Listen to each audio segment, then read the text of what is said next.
दोस्तों आपको पता ही होगा कि वाल्मीकि रामायण असली है क्योंकि वो उस ज़माने में लिखा गया था और बाकी जितने रामायण हैं वो आज के ज़माने में यानी कलयुग में लिखा गया है, तो इसलिए वो असली नहीं है। लेकिन एक चीज़ है जो हर रामायण में मिलता है और वो है उत्तरकांड। ठीक है, लेकिन उत्तरकांड रामायण का पार्ट है ही नहीं, ये असली कांड नहीं है, इसको मिलाया गया है। इसके मैं कुछ प्रूफ दूंगा कि क्यों उत्तरकांड फेक है। ठीक है, 5 प्रूफ दूंगा मैं आपको। और इसको किसने लिखा है, अगर वाल्मीकि जी ने नहीं लिखा है तो किसने लिखा है उनका नाम भी बताऊंगा आपको, और क्यों ऐसा हुआ है वो भी बताऊंगा। तो चलिए शुरू करते हैं। पहला प्रूफ मैं देने जा रहा हूँ जिससे पता चलेगा कि उत्तरकांड फेक है, वो ये है कि मैंने इसके सभी चैप्टर्स पढ़े हैं और युद्धकांड तक जो मैंने पढ़ा है उससे एक भी उत्तरकांड के चैप्टर मैच नहीं करता है। ठीक है, कोई भी चैप्टर मैच नहीं करता। मुझे लगता है कि मैं कोई अलग ही बुक पढ़ रहा हूँ, ऐसा लगता है। उन्होंने मिलावट तो कर दी लेकिन थोड़ा दिमाग लगाना भूल गया। उनको शायद पता नहीं होगा कि कोई पढ़ेगा या इससे इसमें इंटरेस्ट लेगा। लेकिन ये प्रूफ आपके लिए काफ़ी नहीं है। ठीक है, तो मैं दूसरा प्रूफ देने जा रहा हूँ आपको। ये है दूसरा प्रूफ।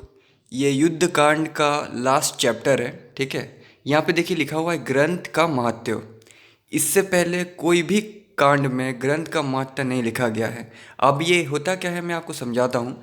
ग्रंथ का महत्व तभी लिखा जाता है जब लास्ट चैप्टर होता है। ठीक है, इससे इस ग्रंथ के बेनिफिट्स और इसके क्या फ़ायदे हैं इसके बारे में लिखा जाता है, इसका महात्म्य क्या है इसके बारे में लिखा जाता है, और ये लास्ट चैप्टर पे ही लिखा जाता है। इसका मतलब ये है कि इसके बाद और कोई चैप्टर है नहीं।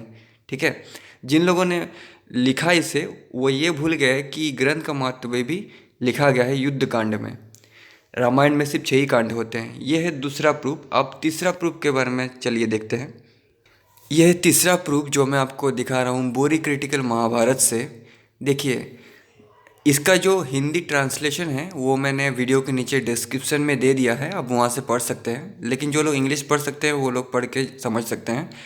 यहाँ से शुरू होता है लेकिन यहाँ से मैं पढ़ूंगा जो मेन टॉपिक है। The Valmiki Ramayana has around 24,000 shlokas, a shloka being a verse.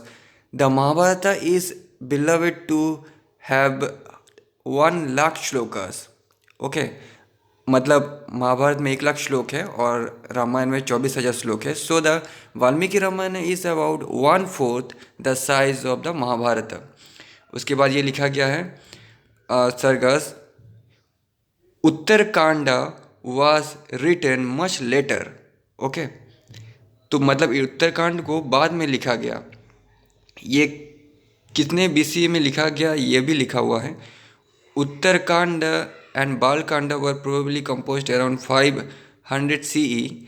Isn't the case that all later sections are in Uttarkand?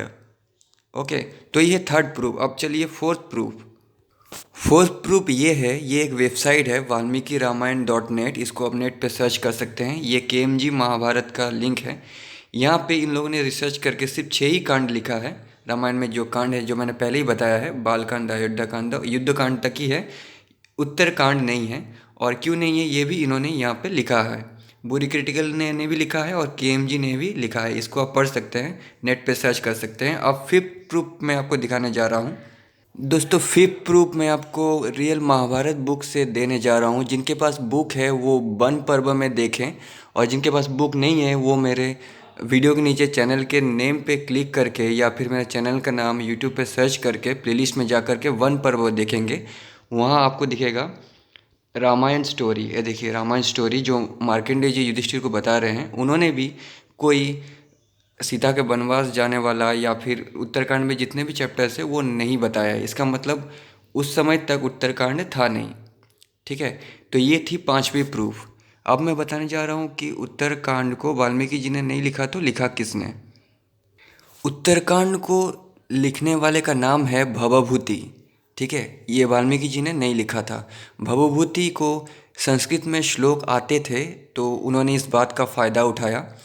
लेकिन वो कितने भी मिलावटी हो, वो ये भूल गए कि फ्यूचर के लोग ज़्यादा बुद्धिमान होंगे, वो ज्ञान अर्जन करेंगे, उनके इस झूठ को पकड़ लेंगे। ठीक है, तो मैं यही आपको बता रहा हूँ, भवभूति ने उत्तरकांड लिखा है।